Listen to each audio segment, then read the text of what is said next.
Hello student. Chapter number 8 D F block elements, जिसका हमने पहले भी एक वीडियो डाला था जिसमें क्लियरिटी नहीं होने के कारण दोबारा से हम इसको स्टार्टिंग से दोबारा पढ़ रहे हैं। डी ब्लॉक एलिमेंट, ये जो चैप्टर है इसमें डी और एफ ब्लॉक दोनों ही जो ब्लॉक हैं उनके एलिमेंट्स के बारे में स्टडी किया गया है। इनको हम सेपरेट पढ़ेंगे। पहले डी ब्लॉक एलिमेंट को पढ़ेंगे, उसके बाद एफ ब्लॉक एलिमेंट को पढ़ेंगे। पहले हम पढ़ते हैं D block element. D block element क्या होते हैं? यानी those elements whose last electron enters in d subcell or orbital are called elements of d block।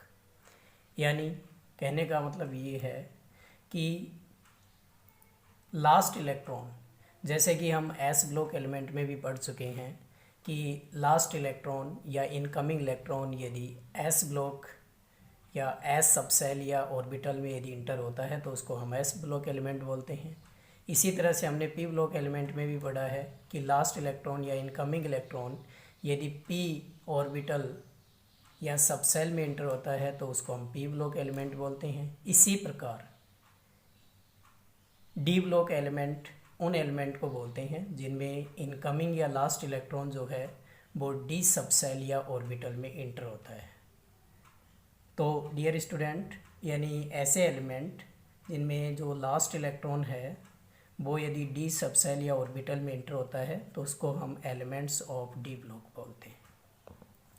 In elements को हम ट्रांजिशन एलिमेंट भी बोलते हैं। ट्रांजिशन एलिमेंट, उसका रीज़न ये है कि ये जो एलिमेंट्स हैं वो एस और पी ब्लॉक एलिमेंट के बिटवीन प्रेजेंट होते हैं, इसलिए हम इनको ट्रांजिशन एलिमेंट बोलते हैं।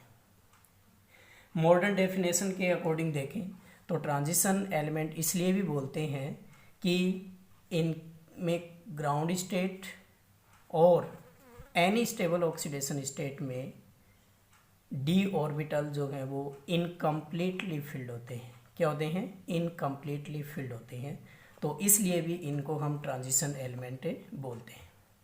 लेकिन इम्पोर्टेंट फैक्ट ये है कि जिंक, कैडमियम और मरकरी और ऐसा कहें हम ग्रुप 12 एलिमेंट जो हैं उनको हम डी ब्लॉक एलिमेंट तो बोलते हैं, लेकिन इनको हम ट्रांजिशन एलिमेंट कंसीडर नहीं करते हैं।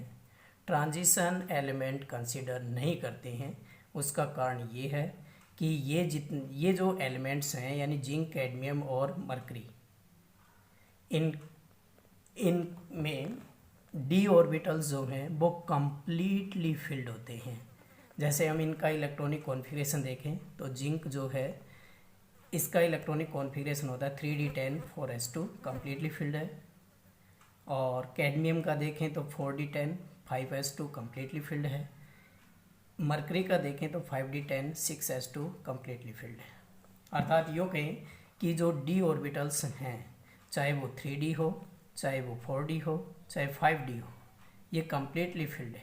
डी में 10 इलेक्ट्रॉन्स हैं, इस कारण से इनको हम ट्रांजिशन एलिमेंट कंसीडर नहीं करते हैं, क्योंकि ट्रांजिशन एलिमेंट के लिए कंडीशन होती है कि इनमें यानी कि डी ऑर्बिटल्स जो हैं वो क्या हो? इनकम्प्लीटली फिल्ड हो। लेकिन इन तीनों में क्या होते हैं? ये कम्प्लीटली फिल्ड होते हैं, इसलिए हम इनको ट्रांजिशन एलिमेंट बोलते हैं। डी ब्लॉक जो एलिमेंट हैं उनको यानी कि 4 सीरीज़ में यानी कि 4 सीरीज़ में और कैटेगराइज किया गया है, जिसमें से पहली सीरीज़ है उसको हम 3D सीरीज़ बोलते हैं, जिसको हम फर्स्ट ट्रांजिशन सीरीज़ या 3D सीरीज़ बोलते हैं, जो कि स्कैंडियम से और जिंक तक होती है। इसी तरह से सेकंड ट्रांजिशन सीरीज़ है उसको हम 4D सीरीज़ भी बोलते हैं, जो कि इट्रियम से और कैडमियम तक होती है। ऐसे ही थर्ड ट्रांजिशन सीरीज़ होती है वो 5D सीरीज़ होती है, जो लैंथेनम से और मरकरी तक होती है। और फोर्थ जो ट्रांजिशन सीरीज़ है उसको हम 6D सीरीज़ बोलते हैं, जो कि एक्टिनाइड से और एक्टिनम से और आगे होती है।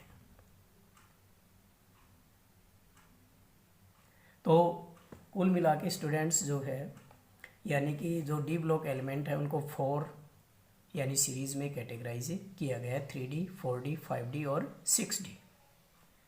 नेक्स्ट डी ब्लॉक एलिमेंट का फैक्ट ये है कि इनका जनरल जो इलेक्ट्रॉनिक कॉन्फ़िगरेशन है, यानी डी ब्लॉक एलिमेंट का जो जनरल इलेक्ट्रॉनिक कॉन्फ़िगरेशन है वो स्टूडेंट्स होता है n-1d 1 to 10 ns 1 और 2।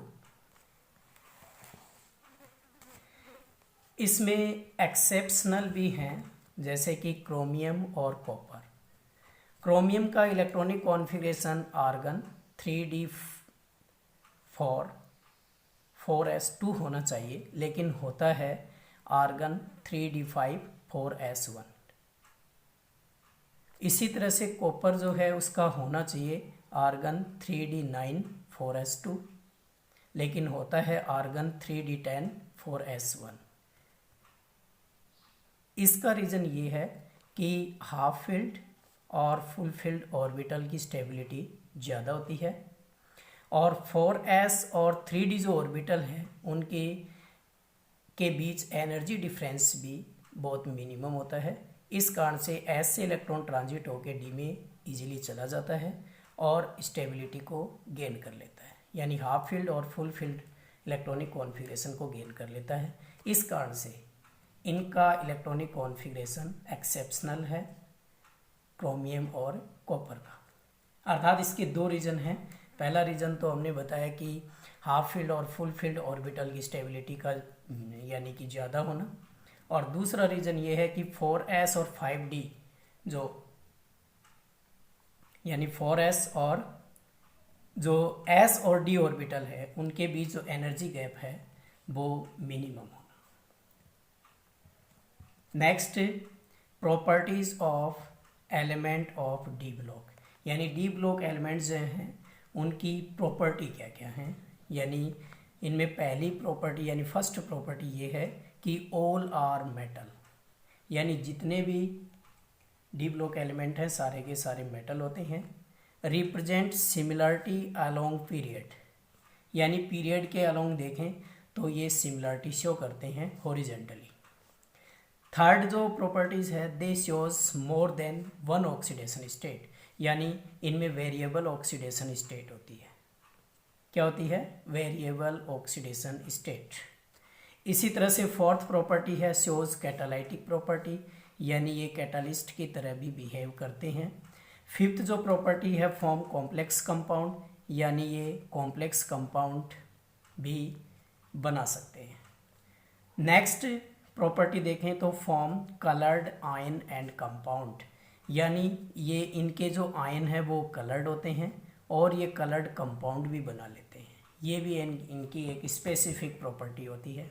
Next property shows paramagnetic behaviour, यानी इनमें डी ऑर्बिटल्स होते हैं उनमें अनपेयर्ड इलेक्ट्रॉन होते हैं जिसके कारण ये पैरामैग्नेटिक प्रॉपर्टी शो करते हैं। नेक्स्ट प्रॉपर्टी की बात करें तो फॉर्म इंटरस्टिशियल कंपाउंड, यानी जब इनकी क्लोज पैकिंग होती है एलिमेंट की इसी कंपाउंड में तो उनकी क्लोज पैकिंग के दौरान कुछ स्पेसेस जो हैं वो यानी वैकेंट रह जाते हैं, जिसके कारण उन खाली जगहों में कोई दूसरे नॉन मेटल्स जो हैं वो इंटर हो जाते हैं और एक अलग तरीके के कंपाउंड फॉर्म्ड हो जाते हैं जिनको हम इंटरस्टिशियल कंपाउंड बोलते हैं। ये प्रॉपर्टी भी इनकी एक स्पेसिफिक प्रॉपर्टी होती है। Form many types of alloy, alloy का मतलब होता है यानी मिश्र धातु, ये बहुत सारे एलॉयज फॉर्म करते हैं जैसे ब्रास है, गन मेटल है, इस तरीके। नेक्स्ट प्रॉपर्टी देखें तो these have high melting and boiling point, यानी इनके बॉइलिंग और मेल्टिंग पॉइंट है वो भी क्या होते हैं? हाई होते हैं। उसका रीज़न है इनकी क्लोज पैकिंग होना। नेक्स्ट टॉपिक की बात करें हम इस चैप्टर में तो जनरल करैक्टरिस्टिक्स ऑफ यानी कि 3D सीरीज, यानी दोस्तों हम इसमें क्या करते हैं कि जो डी ब्लॉक एलिमेंट हैं उनमें 3D सीरीज़ जो है उनको हम डिस्क्राइब करेंगे, और अन्य जो सीरीज़ हैं उनकी बजाय 3D सीरीज़ को ज़्यादा इम्पोर्टेंट माना जाता है, इसलिए हमारे सिलेबस में भी 3D सीरीज़ ही ज़्यादा है। इनमें जनरल करेक्टरिस्टिक्स देखें तो पहली करेक्टरिस्टिक है एटॉमिक एंड आयनिक रेडियस, यानी डी ब्लॉक एलिमेंट में जो 3D सीरीज है उसमें स्कैंडियम से आयरन तक, यानी scandium, titanium, vanadium, chromium, manganese और आयरन तक क्या होता है, यानी कि इनकी एटॉमिक और आयनिक रेडियस डिक्रीज होती जाती है। उसका रीज़न है इफेक्टिव न्यूक्लियर चार्ज का अधिक होना as compared to shielding effect, यानी शिल्डिंग इफेक्ट की बजाय इफेक्टिव न्यूक्लियर चार्ज क्या होता है ज़्यादा। इस कारण से न्यूक्लियस की तरफ क्या होता है, इलेक्ट्रॉन का अट्रैक्शन होता है और साइज क्या हो जाता है, छोटा हो जाता है। इस कारण से स्कैंडियम से और आयरन तक, यानी इनकी एटॉमिक और आयनिक रेडियस डिक्रीज होती है। लेकिन आयरन से निकिल तक,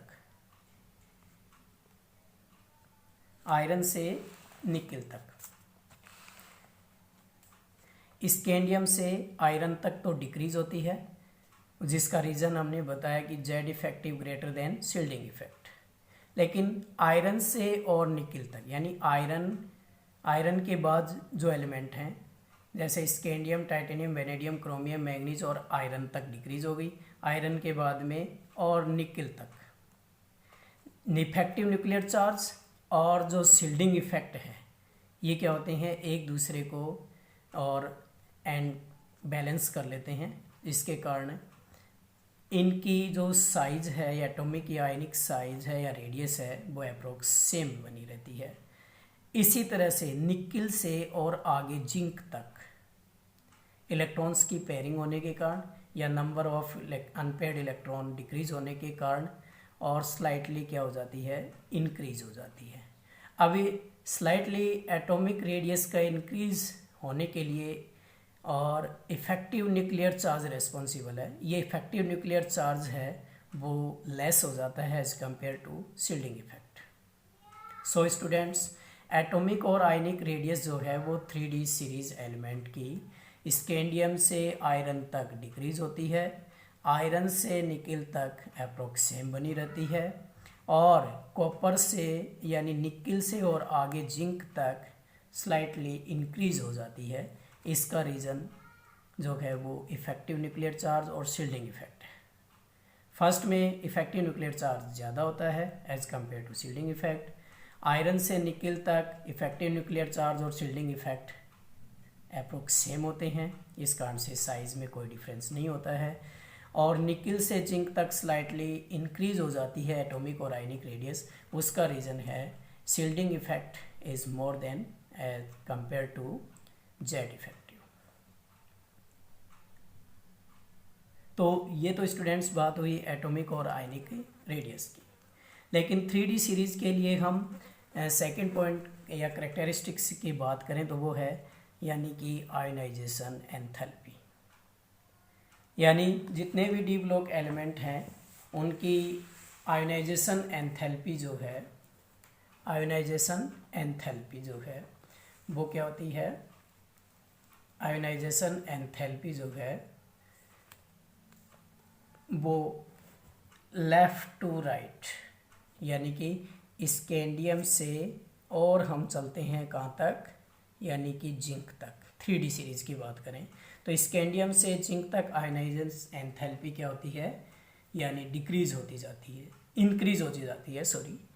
इसका रीज़न है कि जेड इफेक्टिव यानी effective nuclear charge is more than shielding effect.